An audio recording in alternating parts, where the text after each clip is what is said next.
Corona virus को रोकने के लिए जो लॉकडाउन इम्पोज किया गया है उसका सबसे गंभीर और बुरा असर जो है वो हमारे देश के गरीब तबके पे, जो लोग हाशिए पे रहते हैं, उन पर पड़ रहा है। ये बड़ी विडंबना है। इट इज़ वेरी आयरॉनिक कि ये जो बीमारी है ये विदेश से आई है, तो ज़्यादातर संपन्न परिवार ही विदेश से आते हैं देश के अंदर, लेकिन जब इसको कंटेन करने का समय है तो सबसे ज़्यादा इसका कुप्रभाव जो है वो गरीब लोगों पर आ रहा है।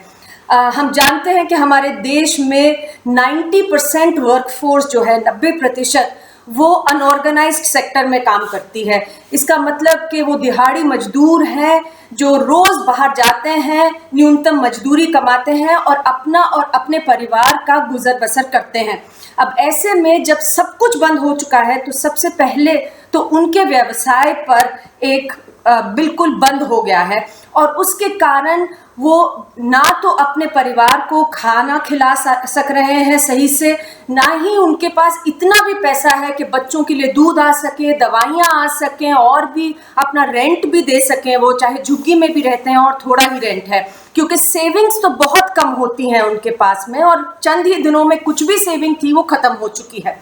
तो बहुत ज़रूरी है कि हम ये समझें कि